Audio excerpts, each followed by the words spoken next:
Chapter 1. The New Rules. I was intimidated.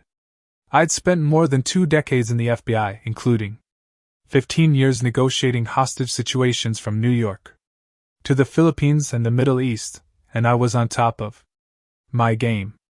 At any given time, there are 10,000 FBI agents in the Bureau, but only one lead international kidnapping negotiator. That was me. But I'd never experienced a hostage situation so tense, so personal. "We've got your son, Voss. Give us $1 million. Or he dies." Pause. Blink. Mindfully urge the heart rate back to normal. Sure, I'd been in these types of situations before. Tons of them. Money for lives. But not like this. Not with my son on the line. Not $1 million. And not against people with fancy degrees and a lifetime of negotiating expertise.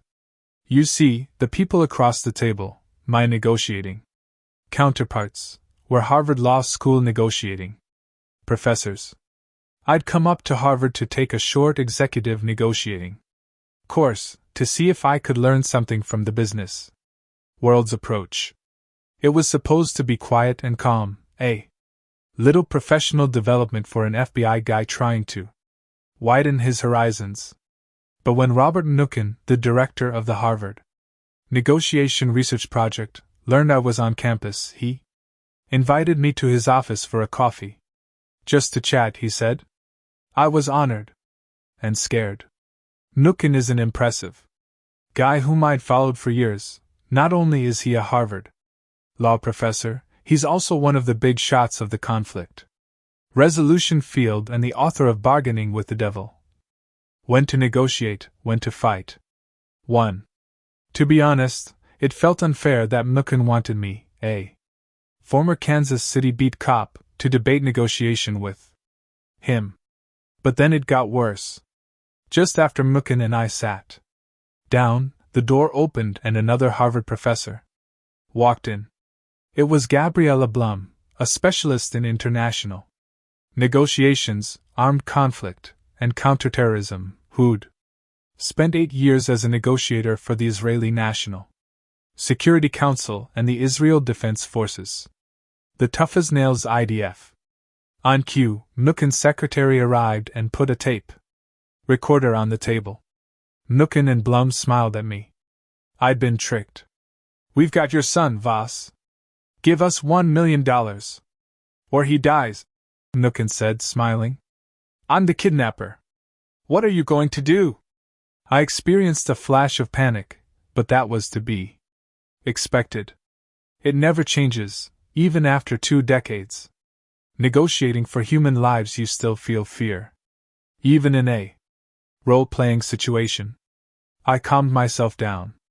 Sure, I was a street cop turned FBI agent playing against real heavyweights.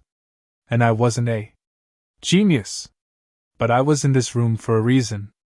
Over the years I had picked up skills, tactics, and a whole approach to human interaction that had not just helped me save lives but, as I recognize now looking back, had also begun to transform my own life.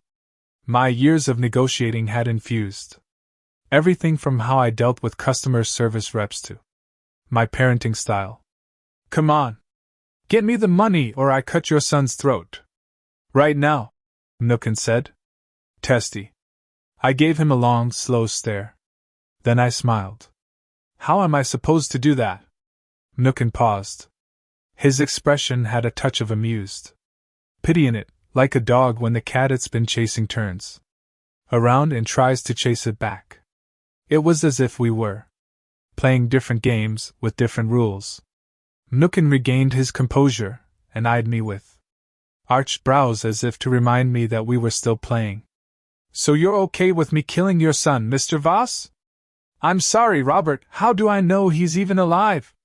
I said, using an apology and his first name, seeding more warmth into the interaction in order to complicate his gambit to bulldoze me. "I really am sorry, but how can I get you any money right now, much less $1 million if I Don't even know he's alive? It was quite a sight to see such a brilliant man flustered by what must have seemed unsophisticated foolishness. On the contrary, though, my move was anything but foolish. I was employing what had become one of the FBI's most potent negotiating tools, the open-ended question. Today, after some years evolving these tactics for the private sector in my consultancy, the Black Swan Group, we call this tactic calibrated questions, queries that the other side can respond to but that have no fixed answers. It buys you time. It gives your counterpart the illusion of control. They are the one with the answers and power after all, and it does all that without giving them any idea of how constrained they are by it. Nookin, predictably, started fumbling because the frame of the conversation had shifted from how I'd respond to the threat of my son's murder to how the professor would deal with the logistical issues involved in getting the money, how he would solve my problems. To every threat and demand he made, I continued to ask how I was supposed to pay him and how was I supposed to know that my son was alive. After we'd been doing that for 3 minutes, Gabriella Blum interjected. "Don't let him do that to you," she said to Nookin. "Well, you try," he said, throwing up his hands. Blum dove in. She was tougher from her years in the Middle East, but she was still doing the bulldozer angle, and all she got were my same questions. Nookin rejoined the session, but he got nowhere either. His face started to get red with frustration. I could tell the irritation was making it hard to think. Okay, Bob. That's all," I said, putting him out of his misery. He nodded. My son would live to see another day. "Fine," he said. "I suppose the FBI might have something to teach us." I had done more than just hold my own against 2 of Harvard's distinguished leaders. I had taken on the best of the best and come out on top. But was it just a fluke? For more than 3 decades, Harvard had been the world epicenter of negotiating theory and practice. All I knew about the techniques we used at the FBI was that they worked. In the 20 years I spent at the Bureau, we designed a system that had successfully resolved almost every kidnapping we applied it to. But we didn't have grand theories. Our techniques were the products of experiential learning. They were developed by agents in the field, negotiating through crisis and sharing stories of what succeeded and what failed.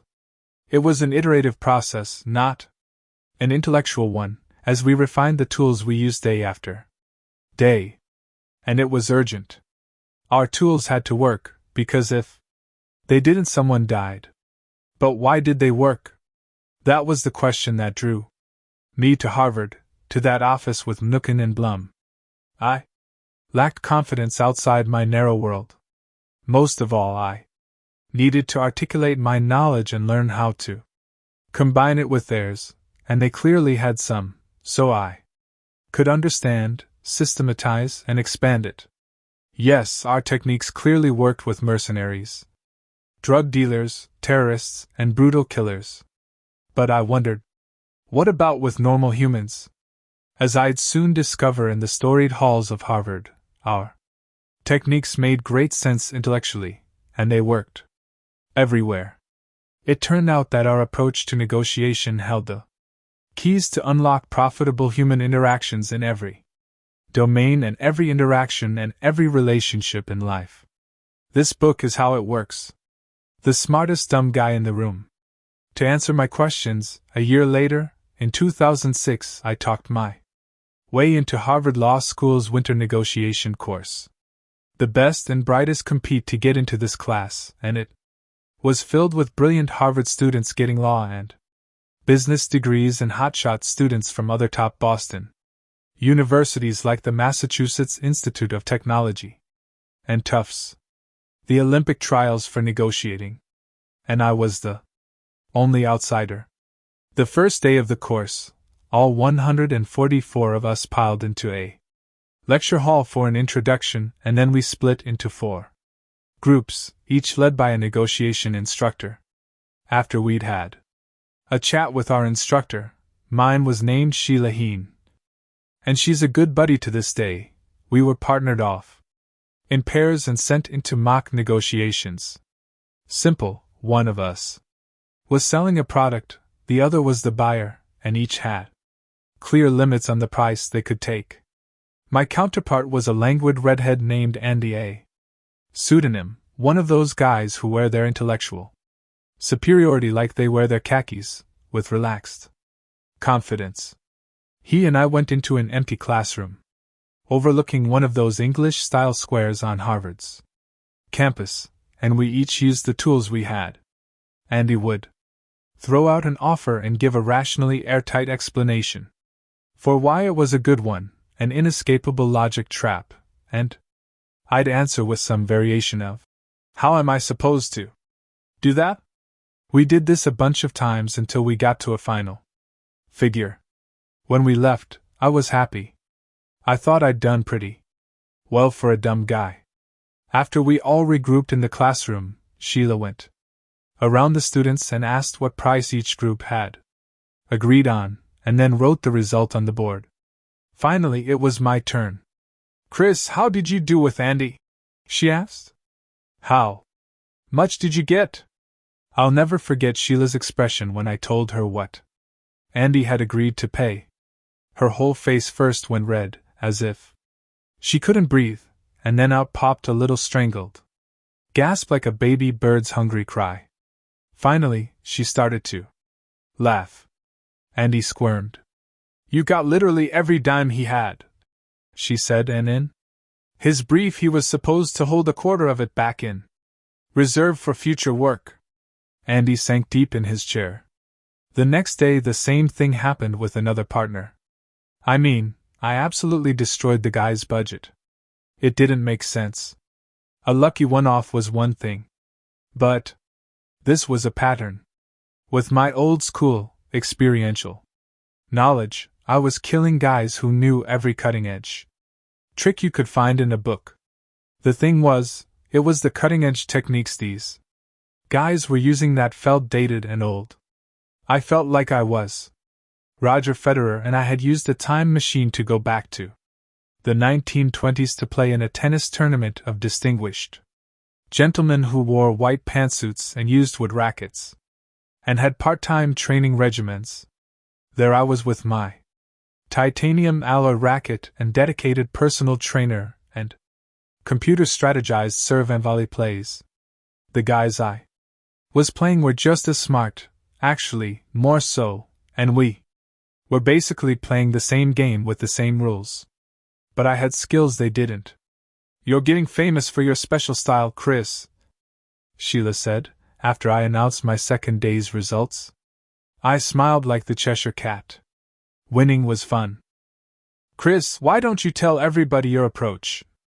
Sheila said. "It seems like all you do to these Harvard Law School students is say no and stare at them, and they fall apart. Is it really that easy?" I knew what she meant, while I wasn't actually saying no. The questions I kept asking sounded like it. They seemed to insinuate that the other side was being dishonest and unfair, and that was enough to make them falter and negotiate with themselves. Answering my calibrated questions demanded deep emotional strengths and tactical, psychological insights that the toolbox they'd been given did not contain. I shrugged. "I'm just asking questions," I said. "It's a passive-aggressive approach. I just ask the same 3 or 4 open-ended questions over and over and over and over. They get worn out answering and give me everything I want." Andy jumped in his seat as if he'd been stung by a bee. "Damn," he said. "That's what happened. I had no idea." By the time I'd finished my winter course at Harvard, I'd actually become friends with some of my fellow students. Even with Andy. If my time at Harvard showed me anything, it was that we at the FBI had a lot to teach the world about negotiating. In my short stay, I realized that without a deep understanding of human psychology, without the Acceptance that we are all crazy, irrational, impulsive, emotionally driven animals, all the raw intelligence and mathematical logic in the world is little help in the fraught, shifting interplay of two people negotiating. Yes, perhaps we are the only animal that haggles. A monkey does not exchange a portion of his banana for another's nuts, but no matter how we dress up our negotiations and mathematical theories, we are always an animal, always acting and reacting first and foremost from our deeply held but mostly invisible and inchoate fears, needs, perceptions, and desires. That's not how these folks at Harvard learned it, though. Their theories and techniques all had to do with intellectual power, logic, authoritative acronyms like BATNA and ZOPA, rational notions of value, and a moral concept of what was fair and what was not. And built on top of this false edifice of rationality was, of course, process. They had a script to follow, a predetermined sequence of actions, offers, and counteroffers, designed in a specific order to bring about a particular outcome. It was as if they were dealing with a robot that if you did A, B, C, and D in a certain fixed order you would get X. But in the real world, negotiation is far too unpredictable and complex for that. You may have to do a then D and then maybe Q. If I could dominate the country's brightest students with just one of the many emotionally attuned negotiating techniques I had developed and used against terrorists and kidnappers, why not apply them to business? What was the difference between bank robbers who took hostages and CEOs who used hardball tactics to drive down the price of a billion-dollar acquisition? After all, kidnappers are just businessmen trying to get the best price. Old-school negotiation, hostage-taking, and therefore hostage negotiating, has existed since the dawn of recorded time. The Old Testament spins plenty of tales of Israelites and their enemies taking each other's citizens hostage as spoils of war. The Romans, for their part, used to force the princes of vassal states to send their sons to Rome for their education, to ensure the continued loyalty of the princes. But until the Nixon administration, hostage negotiating as a process was limited to sending in troops and trying to shoot the hostages free. In law enforcement, our approach was pretty much to talk until we figured out how to take them out with a gun. Brute force. Then a series of hostage disasters forced us to change.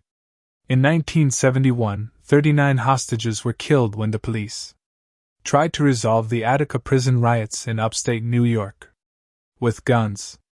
Then at the 1972 Olympics in Munich, 11 Israeli athletes and coaches were killed by their Palestinian captors after a botched rescue attempt by the German police. But the greatest inspiration for institutional change in American law enforcement came on an airport tarmac in Jacksonville, Florida, on October 4, 1971. The United States was experiencing an epidemic of airline hijackings at the time. There were 5 in one 3-day period in 1970. It was in that charged atmosphere that an unhinged man named George Gift Jr. hijacked a chartered plane out of Nashville, Tennessee, planning to head to the Bahamas. By the time the incident was over, Gift had murdered 2 hostages, his estranged wife and the pilot, and killed himself to boot. But this time the blame didn't fall on the hijacker. Instead, it fell squarely on the FBI. 2 hostages had managed to convince Gift to let them go on the tarmac in Jacksonville, where they'd stopped to refuel. But the agents had gotten impatient and shot out the engine, and that had pushed Gift to the nuclear option. In fact, the blame placed on the FBI was so strong that when the pilot's wife and Gift's daughter filed the wrongful death suit alleging FBI negligence, the courts agreed. In the landmark Downs v. United States decision of 1975, the U.S. Court of Appeals wrote that there was a better suited alternative to protecting the hostages' well-being, and said that the FBI had turned what had been a successful waiting game, during which 2 persons safely left the plane, into a shooting match that left 3 persons dead. The court concluded that a reasonable attempt at negotiations must be made prior to a tactical intervention. The Downs hijacking case came to epitomize everything not to do in a crisis situation, and inspired the development of today's theories, training, and techniques for hostage negotiations. Soon after the Gift tragedy, the New York City Police Department, NYPD, became the first police force in the country to put together a dedicated team of specialists to design a process and handle crisis negotiations. The FBI and others followed. A new era of negotiation had begun. Heart versus mind. In the early 1980s, Cambridge, Massachusetts, was the hot spot in the negotiating world, as scholars from different disciplines began interacting and exploring exciting new concepts.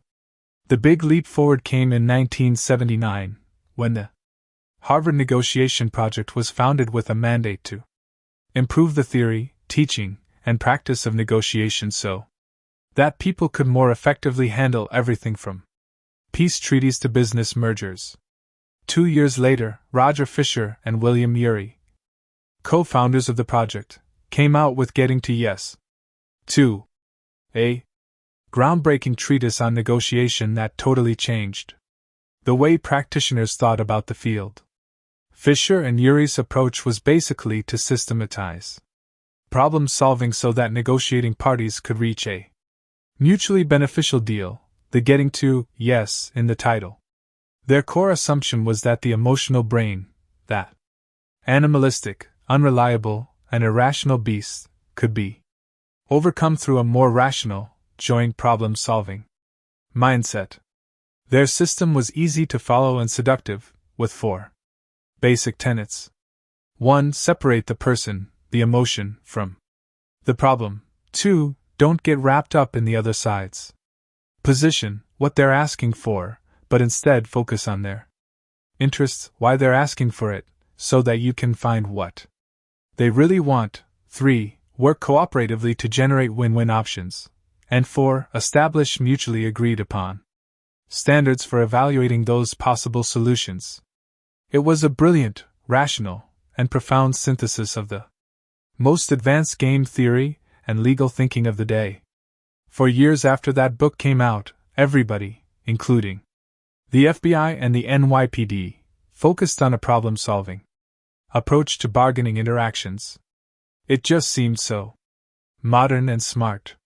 Halfway across the United States, a pair of professors at the University of Chicago was looking at everything from economics to negotiation from a far different angle. They were the economist Amos Tversky and the psychologist Daniel Kahneman. Together, the two launched the field of behavioral economics, and Kahneman won a Nobel Prize by showing that man is a very irrational beast. Feeling, they discovered, is a form of thinking. As you've seen, when business schools like Harvard's began teaching negotiation in the 1980s, the process was presented as a straightforward economic analysis. It was a period when the world's top academic economists declared that we were all rational actors. And so it went in negotiation classes, assuming the other side was acting rationally and selfishly in trying to maximize its position. The goal was to figure out how to respond in various scenarios to maximize one's own value. This mentality baffled Kahneman, who from years in psychology knew that, in his words, it is self-evident that people are neither fully rational nor completely selfish, and that their tastes are anything but stable. Through decades of research with Tversky, Kahneman proved that humans all suffer from cognitive bias, that is, unconscious and irrational brain processes that literally distort the way we see the world. Kahneman and Tversky discovered more than 150 of them. There's the framing effect, which demonstrates that people respond differently to the same choice depending on how it is framed. People place greater value on moving From 90% to 100%, high probability to certainty, then from 45% to 55%, even though they're both 10 percentage points. Prospect theory explains why we take unwarranted risks in the face of uncertain losses. And the most famous is loss aversion, which shows how people are statistically more likely to act to avert a loss than to achieve an equal gain. Kahneman later codified his research in the 2011 bestseller Thinking, Fast and Slow. 3-Man, he wrote, has two systems of thought. System 1, our animal mind, is fast, instinctive, and emotional. System 2 is slow, deliberative, and logical. And System 1 is far more influential. In fact, it guides and steers our rational thoughts. System 1's inchoate beliefs, feelings, and impressions are the main sources of the explicit beliefs and deliberate choices of System 2. They're the spring that feeds the river. We react emotionally, System 1, to a suggestion or question. Then that System 1 reaction informs and, in effect, creates the System 2 answer. Now think about that, under this model, if you know how to affect your counterpart's System 1 thinking, his inarticulate feelings, by how you frame and deliver your questions and statements, then you can guide his System 2 rationality and therefore modify his responses. That's what happened to Andy at Harvard by asking, "How am I supposed to do that?" I influenced his System 1 emotional mind into accepting that his offer wasn't good enough.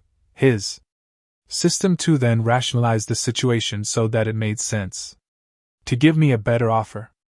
If you believed Kahneman, conducting negotiations based on System 2 concepts without the tools to read, understand, and manipulate the System 1 emotional underpinning was like trying to make an omelet without first knowing how to crack an egg. The FBI gets emotional. As the new hostage negotiating team at the FBI grew and gained more experience and problem-solving skills during the 1980s and 90s, it became clear that our system was lacking a crucial ingredient. At the time, we were deep into getting to yes. And as a negotiator, consultant, and teacher with decades of experience, I still agree with many of the powerful bargaining strategies in the book. When it was published, it provided groundbreaking ideas on cooperative problem solving and originated absolutely necessary concepts like entering negotiations with a BATNA, the best alternative to a negotiated agreement. It was genius. But after the fatally disastrous sieges of Randy Weaver's Ruby Ridge Farm in Idaho in 1992 and David Koresh's Branch Davidian compound in Waco, Texas, in 1993, there was no denying that most hostage negotiations were anything but rational problem-solving situations. I mean, have you ever tried to devise a mutually beneficial win-win solution with a guy who thinks he's the Messiah? It was becoming glaringly obvious that getting to yes didn't work with kidnappers. No matter how many agents read the book with highlighters in hand, it failed to improve how we as hostage negotiators approach deal making. There was clearly a breakdown between the book's brilliant theory and everyday law enforcement experience. Why was it that everyone had read this best-selling business book and endorsed it as one of the greatest negotiation texts ever written, and yet so few could actually follow it successfully? Were we morons? After Ruby Ridge and Waco, a lot of people were asking that question. U.S. Deputy Attorney General Philip B. Hayman, to be specific, wanted to know why our hostage negotiation techniques were so bad. In October 1993, he issued a report titled Lessons of Waco, Proposed Changes in Federal Law Enforcement, for which summarized an expert panel's diagnosis of federal law enforcement's inability to handle complex hostage situations. As a result, in 1994 FBI Director Louis Freeh announced the formation of the Critical Incident Response Group, CIRG, A blended division that would combine the crises: negotiation, crises management, behavioral sciences, and hostage rescue teams, and reinvent crisis negotiation. The only issue was, what techniques were we going to use? Around this time, two of the most decorated negotiators in FBI history, my colleague Fred Lansley and my former boss Gary Nosner, were leading a hostage negotiation class in Oakland, California, when they asked their group of 35 experienced law enforcement officers a simple question: how many had dealt with a classic bargaining situation where problem solving was the best technique? Not one hand went up. Then they asked the complementary question: how many students had negotiated an incident in a dynamic, intense, uncertain environment where the hostage taker was in emotional crisis and had no clear demands? Every hand went up. It was clear, if emotionally driven incidents, not rational bargaining interactions, constituted the bulk of what most police negotiators had to deal with, then are negotiating skills had to laser focus on the animal, emotional, and irrational. From that moment onward, our emphasis would have to be not on training in quid pro quo bargaining and problem solving, but on education in the psychological skills needed in crisis intervention situations. Emotions and emotional intelligence would have to be central to effective negotiation, not things to be overcome. What were needed were simple psychological tactics and strategies that worked in the field to calm people down, establish rapport, gain trust, elicit the verbalization of needs, and persuade the other guy of our empathy. We needed something easy to teach, easy to learn, and easy to execute. These were cops and agents, after all, and they weren't interested in becoming academics or therapists. What they wanted was to change the behavior of the hostage taker, whoever they were and whatever they wanted, to shift the emotional environment of the crisis just enough so that we could secure the safety of everyone involved. In the early years, the FBI experimented with both new and old therapeutic techniques developed by the counseling profession. These counseling skills were aimed at developing positive relationships with people by demonstrating an understanding of what they're going through and how they feel about it. It all starts with the universally applicable premise that people want to be understood and accepted. Listening is the cheapest yet most effective concession we can make to get there. By listening intensely, a negotiator demonstrates empathy and shows a sincere desire to better understand what the other side is experiencing. Psychotherapy research shows that when individuals feel listened to, they tend to listen to themselves more carefully, and to openly evaluate and clarify their own thoughts and feelings. In addition, they tend to become less defensive and oppositional and more willing to listen to other points of view, which gets them to the calm and logical place where they can be good getting to yes problem solvers. The whole concept, which you'll learn as the centerpiece of this book, is called tactical empathy. This is listening as a martial art, balancing the subtle behaviors of emotional intelligence and the assertive skills of influence to gain access to the mind of another person. Contrary to popular opinion, listening is not a passive activity. It is the most active thing you can do. Once we started developing our new techniques, the negotiating world split into two currents. Negotiation as learned at the country's top school continued down the established road of rational problem solving, while, ironically, we meatheads at the FBI began to train our agents in an unproven system based on psychology, counseling, and crisis intervention. While the Ivy League taught math and economics, we became experts in empathy, and our way worked. Life is negotiation. While you might be curious how FBI negotiators get some of the world's toughest bad guys to give up their hostages, you could be excused for wondering what hostage negotiation has to do with your life. Happily, very few People are ever forced to deal with Islamist terrorists who've kidnapped their loved ones. But allow me to let you in on a secret: life is negotiation. The majority of the interactions we have at work and at home are negotiations that boil down to the expression of a simple animalistic urge: I want you to free the hostages, is a very relevant one to this book, of course. But so is, I want you to accept that $1 million contract. I want to pay $20,000 for that car. I want you to give me a 10% raise. And I want you to go to sleep at 9 p.m. Negotiation serves two distinct, vital life functions: information gathering and behavior influencing, and includes almost any interaction where each party wants something from the other side. Your career, your finances, your reputation, your love life, even the fate of your kids. At some point, all of these hinge on your ability to negotiate. Negotiation, as you'll learn it here, is nothing more than communication with results. Getting what you want out of life is all about getting what you want from, and with, other people. Conflict between two parties is inevitable in all relationships.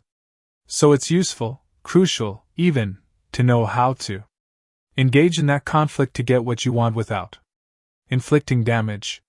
In this book, I draw on my more than 2-decade career in the Federal Bureau of Investigation to distill the principles and practices I deployed in the field into an exciting new approach designed to help you disarm, redirect, and dismantle your counterpart in virtually any negotiation. And to do so in a relationship-affirming way. Yes, you'll learn how we negotiated the safe release of countless hostages. But you'll also learn how to use a deep understanding of human psychology to negotiate a lower car price, a bigger raise, and a child's bedtime. This book will teach you to reclaim control of the conversations that inform your life and career. The first step to achieving a mastery of daily negotiation is to get over your aversion to negotiating. You don't need to like it, you just need to understand that's how the world works. Negotiating does not mean browbeating or grinding someone down. It simply means playing the emotional game that human society is set up for. In this world, you get what you ask for, you just have to ask correctly. So claim your prerogative to ask for what you think is right.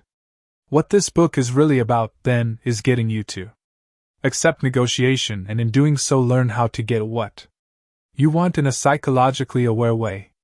You'll learn to use your emotions, instincts, and insights in any encounter to connect better with others, influence them, and achieve more. Effective negotiation is applied people smarts, a psychological edge in every domain of life: how to size someone up, how to influence their sizing up of you, and how to use that knowledge to get what you want. But beware, this is not another pop psych book. It's a deep and thoughtful, and most of all, practical, take on leading psychological theory that distills lessons from a 24-year career in the FBI and 10 years teaching and consulting in the best business schools and corporations in the world. And it works for one simple reason: it was designed in and for the real world. It was not born in a classroom or a training hall, but built from years of experience that improved it until it reached near perfection. Remember, a hostage negotiator plays a unique role. He has to win. Can he say to a bank robber, "Okay, you've taken 4 hostages. Let's split the difference, give me 2, and we'll call it a day"? No. A successful hostage negotiator has to get everything he asks for, without giving anything back of substance, and do so in a way that leaves the adversaries feeling as if they have a great relationship. His work is emotional intelligence on steroids. Those are the tools you'll learn here. The book. Like a contractor building a house, this book is constructed from the ground up. First comes the big slabs of foundation, then the necessary load-bearing walls, the elegant but impermeable roof, and the lovely interior decorations. Each chapter expands on the previous one. First, you'll learn the refined techniques of this approach to active listening, and then you'll move on to specific tools, turns of phrase, the ins and outs of the final act, haggling, and, finally, how to discover the rarity that can help you achieve true negotiating greatness, the black swan. In Chapter 2, you'll learn how to avoid the assumptions that blind neophyte negotiators and replace them with active listening techniques like mirroring, silences, and the late-night FM DJ voice. You'll discover how to slow things down and make your counterpart feel safe enough to reveal themselves, to discern between wants, aspirations, and needs, the bare minimum for a deal, and to laser focus on what the other party has to say. Chapter 3 will delve into tactical empathy. You'll learn how to recognize your counterpart's perspective and then gain trust and understanding through labeling, that is, by repeating that perspective back to them. You'll also learn how to diffuse negative dynamics by bringing them into the open.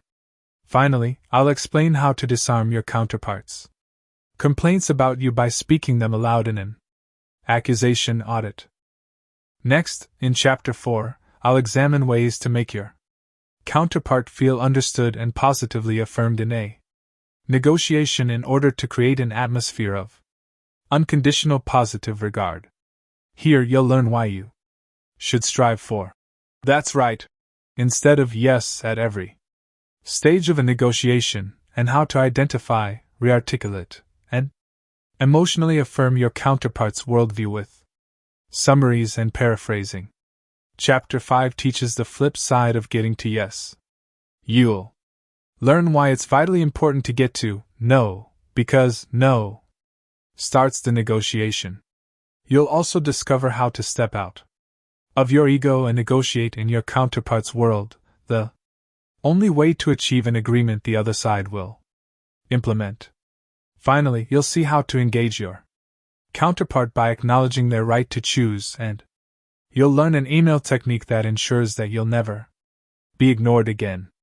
In Chapter 6, you'll discover the art of bending reality. That is, I'll explain a variety of tools for framing a negotiation in such a way that your counterpart will unconsciously accept the limits you place on the discussion. You'll learn how to navigate deadlines to create urgency, employ the idea of fairness to nudge your counterpart, and anchor their emotions so that not accepting your offer feels like a loss. After this, Chapter 7 is dedicated to that incredibly powerful tool I used at Harvard, calibrated questions, the queries that begin with "how" or "what?" By eliminating yes and no answers, they force your counterpart to apply their mental energy to solving your problems. In Chapter 8, I demonstrate how to employ these calibrated questions to guard against failures in the implementation phase. Yes, as I always say, is nothing without how. You'll also discover the importance of nonverbal communication, how to use how questions to gently say no, how to get your counterparts to bid against themselves, and how to influence the deal killers when they're not at the table. At a certain point, every negotiation gets down to the brass tacks, that is, to old-school haggling. Chapter 9 offers a step-by-step process for effective bargaining, from how to prepare to how to dodge an aggressive counterpart and how to go on the offensive. You'll learn the Ackerman system, the most effective process the FBI has for setting and making offers. Finally, Chapter 10 explains how to find and use those most rare of negotiation animals, the black swan.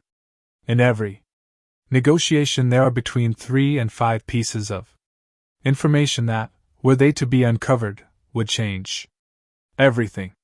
The concept is an absolute game changer, so much so, I've named my company the Black Swan Group. In this chapter, you'll learn how to recognize the markers that show the black swan's hidden nest, as well as simple Tools for employing black swans to gain leverage over your counterpart and achieve truly amazing deals. Each chapter will start with a fast-paced story of a hostage negotiation, which will then be dissected within I2 explaining what worked and what didn't. After I explain the theory and the tools, you'll read real-life case studies from me and others who've used these tools to prevail while negotiating a salary, purchasing a car, or working out nettlesome problems at home. When you finish this book, I will have succeeded if you've applied these crucial techniques to improve your career and life. I'm sure you will. Just remember to successfully negotiate. It is critical to prepare. Which is why, in the appendix, you'll find an invaluable tool I use with all my students and clients called the Negotiation One Sheet, a concise primer of nearly all our tactics and strategies for you to think through and customize for whatever kind of deal you're looking to close. Most important to me is that you understand how urgent, essential, and even beautiful negotiation can be. When we embrace negotiating's transformative possibilities, we learn how to get what we want and how to move others to a better place. Negotiation is the heart of collaboration. It is what makes conflict potentially meaningful and productive for all parties. It can change your life, as it has changed mine. I've always thought of myself as just a regular guy. Hardworking and willing to learn, yes, but not particularly talented. And I've always felt that life holds amazing possibilities. In my much younger days, I just didn't know how to unlock those possibilities. But with the skills I've learned, I've found myself doing extraordinary things and watching the people I've taught achieve truly life-changing results. When I use what I've learned over the last 30 years, I know I actually have the power to change the course of where my life is going, and to help others do that as well. 30 years ago, while I felt like that could be done, I didn't know how. Now I do. Here's how. Chapter 2. Be a Mirror. September 30th, 1993. A brisk autumn morning, around 8:30. Two masked bank robbers trigger an alarm as they storm into the Chase Manhattan Bank at 7th Avenue and Carroll Street in Brooklyn. There are only two female tellers and a male security guard inside. The robbers crack the unarmed 60-year-old security guard across the skull with a .357 drag him to the men's room and lock him inside. One of the tellers gets the same pistol-whipping treatment. Then one of the robbers turns to the other teller, puts the barrel in her mouth, and pulls the trigger. Click goes the empty chamber. Next one is real, says the robber. Now open the vault. A bank robbery, with hostages. Happens all the time in the movies, but it had been almost 20 years since there'd been one of these standoffs in New York, the city with more hostage negotiation jobs than any other jurisdiction in the country. And this happened to be my very first feet to the fire, in your-face hostage job. I had been training for about 1.5 years in hostage negotiations, but I hadn't had a chance to use my new skills. For me, 1993 had already been a very busy and incredible ride. Working on the FBI's Joint Terrorism Task Force, I had been the case agent in an investigation that thwarted a plot to set off bombs in the Holland and Lincoln tunnels, the United Nations, and 26 Federal Plaza, the home of the FBI in New York City. We broke it up just as terrorists were mixing bombs in a safe house. The plotters were associated with an Egyptian cell that had ties to the blind sheik, who later would be found guilty of masterminding the plot that we uncovered. You might think a bank robbery would be small potatoes after we busted up a terrorist plot, but by then I had already come to realize that negotiation would be my lifelong passion. I was eager to put my new skills to the test. And, besides, there was nothing small about this situation. When we got the call, my colleague Charlie Baudouin and I raced to the scene, bailed out of his black crown. Victoria, and made our way to the command post. The whole cavalry showed up for this one, NYPD, FBI, SWAT.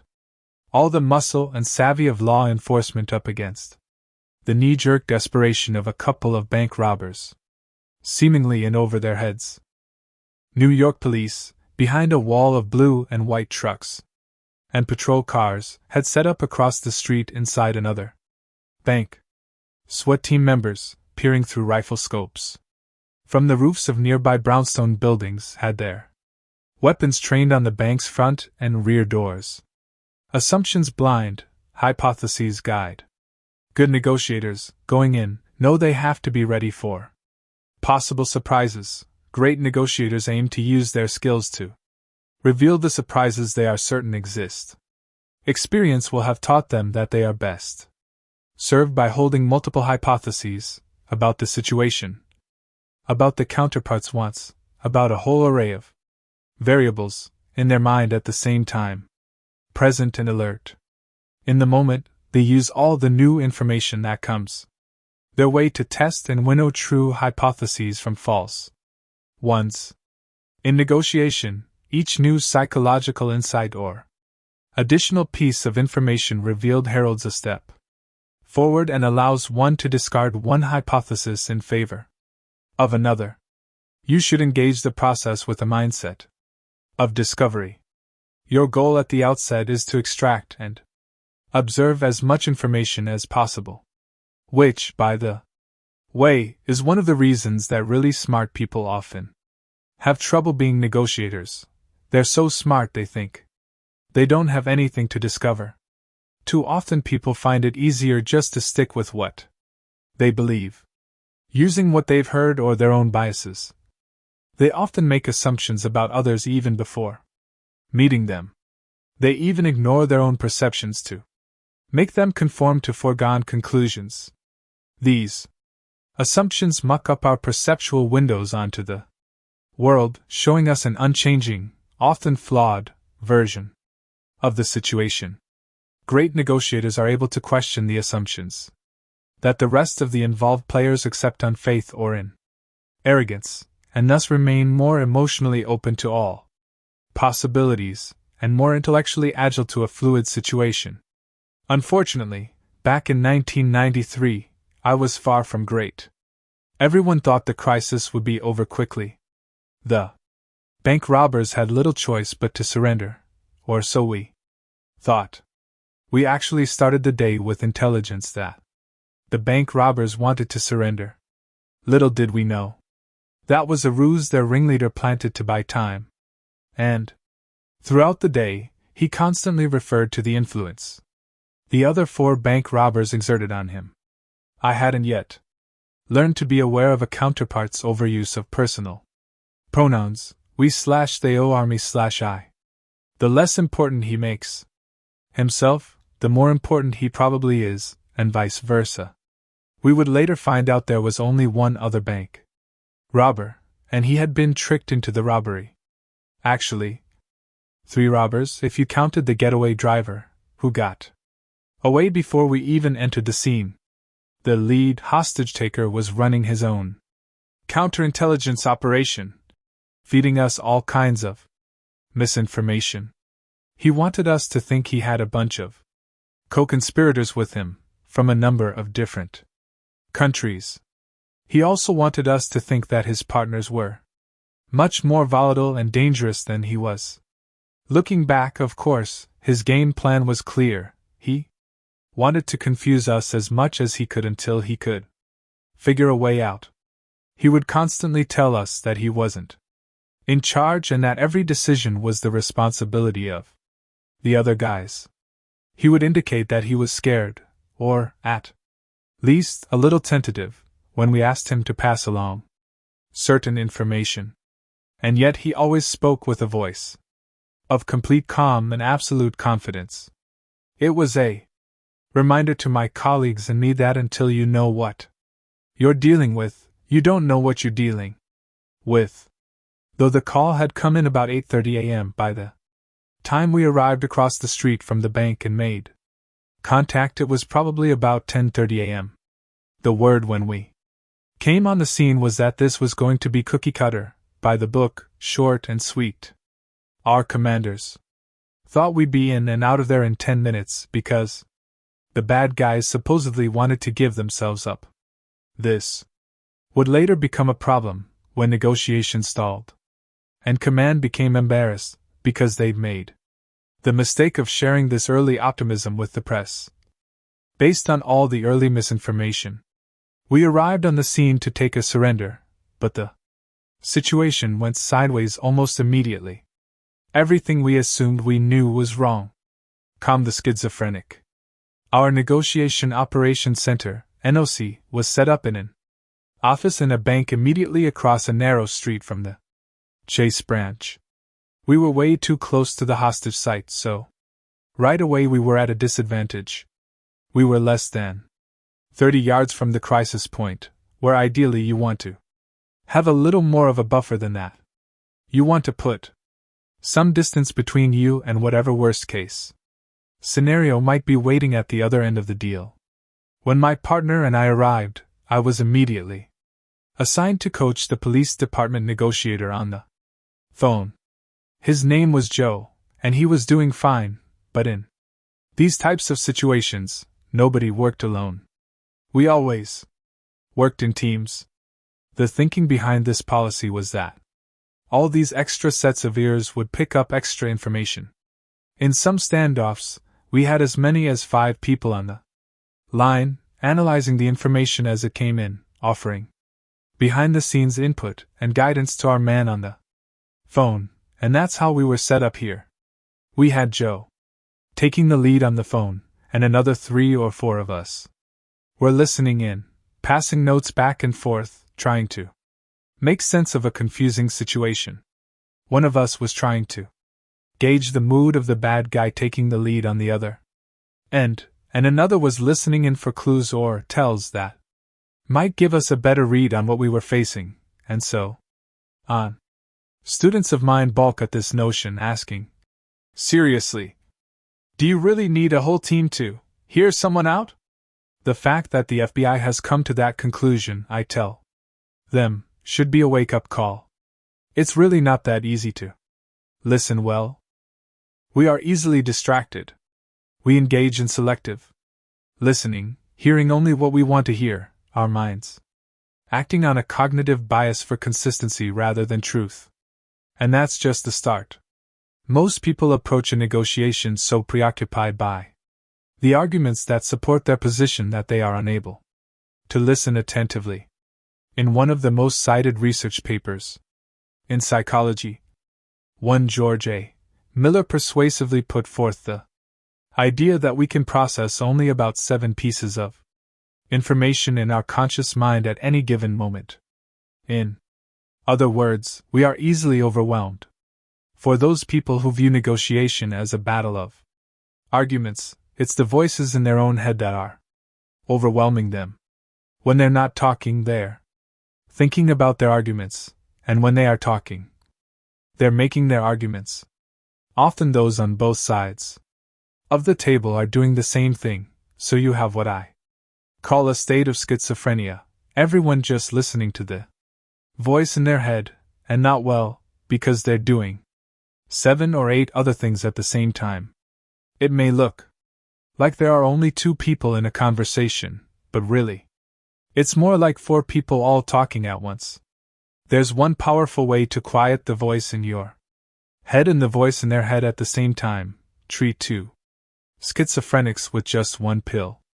Instead of prioritizing your argument, in fact, instead of doing any thinking at all in the early goings about what you're going to say, make your sole and all-encompassing focus the other person and what they have to say. In that mode of true active listening, aided by the tactics you'll learn in the following chapters, you'll disarm your counterpart. You'll make them feel safe. The voice in their head will begin to quiet down.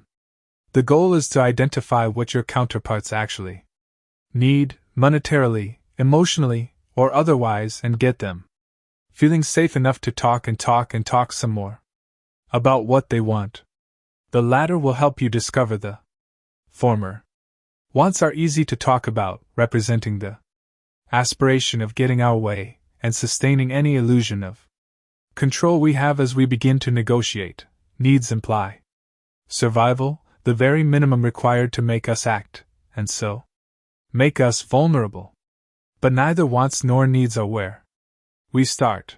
It begins with listening, making it about the other people, validating their emotions, and creating enough trust and safety for a real conversation to begin.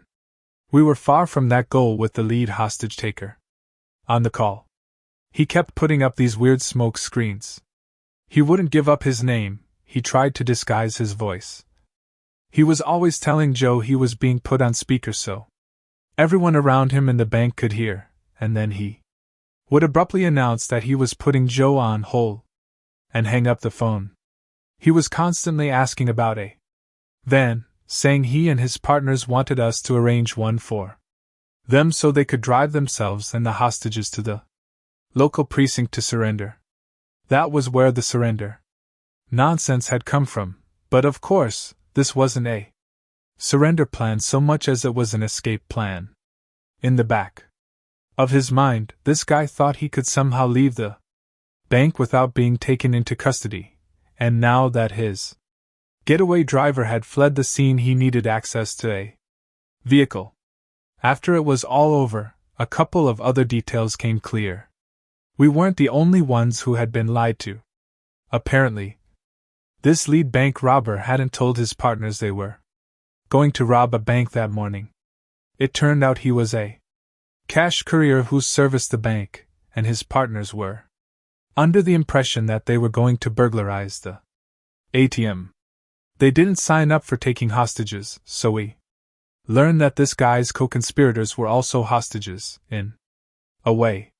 They were caught up in a bad situation they didn't see coming, and in the end, it was this disconnect among the hostage takers that helped us to drive a wedge between them and put an end to the stalemate.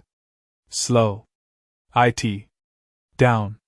The leader wanted to make us think he and his partners were taking good care of his hostages, but in reality the security guard was out of the picture, and the second bank teller had run to the bank basement to hide.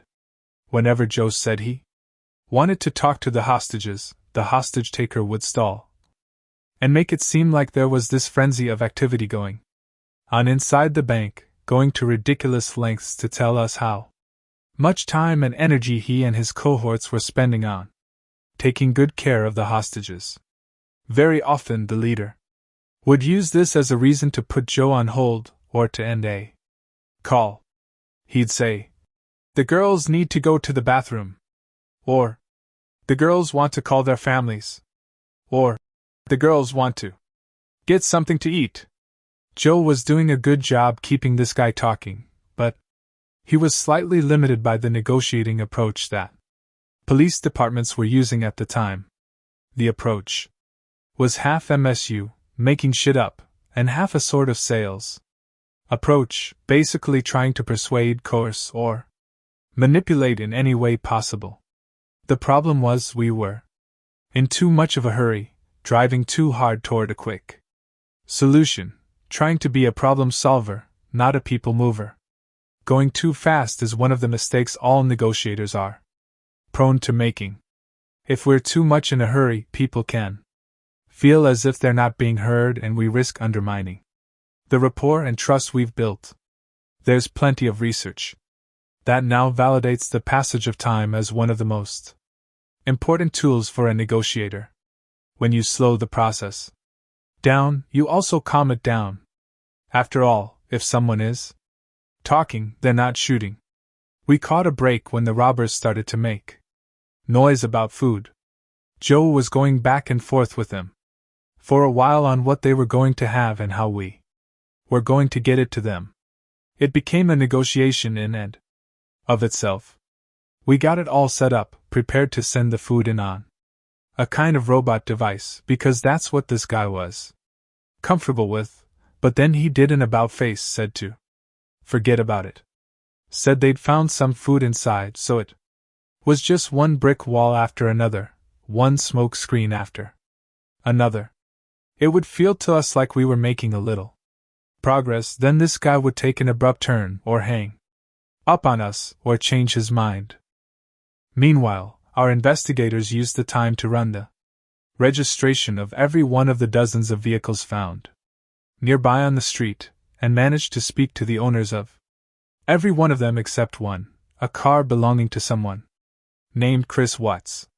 This became our one and only lead at the time, and as our endless back and forth continued on the phone, we sent a group of investigators to the address on Chris Watts's registration, where they found someone who knew Chris Watts and agreed to come down to the scene of the standoff to possibly identify him. We still didn't have a visual on the inside, so our eyewitness had to be more of an earwitness, and he was able to identify Chris Watts by his voice. We now knew more about our adversary than he thought we knew, which put us at a momentary advantage. We were putting together all the puzzle pieces, but it didn't get us any closer to our endgame, which was to determine for sure who was inside the building, to ensure the health and well-being of the hostages, and to get them all out safely, the good guys and the bad guys. The voice. After 5 hours we were stuck, so the lieutenant in charge asked me to take over. Joe was out, I was in. Basically it was the only strategic play at our disposal that didn't involve an escalation in force. The man we now knew as Chris Watts had been in the habit of ending his calls abruptly, so my job was to find a way to keep him talking. I switched into my late-night FM DJ voice, deep, soft, slow, and reassuring.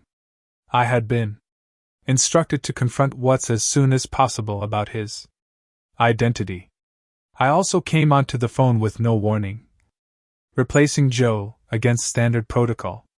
It was a shrewd move by the NYPD lieutenant to shake things up, but it easily could have backfired. This soothing voice was the key to easing the confrontation. Chris Watts heard my voice on the line and cut me off. Immediately said, "Hey, what happened to Joe?" I said, "Joe's gone. This is Chris. You're talking to me now." I didn't put it like a question. I made a downward inflecting statement, in a downward inflecting tone of voice. The best way to describe the late-night FM DJ's voice is as the voice of calm and reason. When deliberating on a negotiating strategy or approach, people tend to focus all their energies on what to say or do. But it's how we are, our general demeanor and delivery. That is both the easiest thing to enact and the most immediately effective mode of influence. Our brains don't just process and understand the actions and words of others, but their feelings and intentions too, the social meaning of their behavior and their emotions. On a mostly unconscious level, we can understand the minds of others not through any kind of thinking but through quite literally grasping what the other is feeling. Think of it as a kind of involuntary neurological telepathy, each of us in every given moment signaling to the world around us whether we are ready to play or fight, laugh or cry. When we radiate warmth and acceptance, conversations just seem to flow. When we enter a room with a level of comfort and enthusiasm, we attract people toward us. Smile at someone on the street, and as a reflex they'll smile back. Understanding that reflex and putting it into practice is critical to the success of just about every negotiating skill there is to learn. That's why your most powerful tool in any verbal communication is your voice. You can use your voice to intentionally reach into someone's brain and flip an emotional switch, distrusting to trusting, nervous to calm. In an instant, the switch will flip just like that with the right delivery. There are essentially 3 voice tones available to negotiators: the late-night FM DJ voice, the positive/playful voice, and the direct or assertive voice. Forget the assertive voice for now, except in very rare circumstances. Using it is like slapping yourself in the face while you're trying to make progress. You're signaling dominance onto your counterpart, who will either aggressively or passive-aggressively push back against attempts to be controlled. Most of the time, you should be using the positive/playful voice. It's the voice of an easygoing, good-natured person. Your attitude is light and encouraging. The key here is to relax and smile while you're talking. A smile, even while talking on the phone, has an impact tonally that the other person will pick up on. The effect these voices have are cross-cultural and never lost in translation. On a vacation to Turkey with his girlfriend, one of our instructors at the Black Swan group was befuddled, not to mention a little embarrassed, that his partner was repeatedly getting better deals in their backstreet haggling sessions at the spice markets in Istanbul. For the merchants in such markets throughout the Middle East, bargaining is an art form. Their emotional intelligence is finely honed, and they'll use hospitality and friendliness in a powerful way to draw you in and create reciprocity that ends in an exchange of money.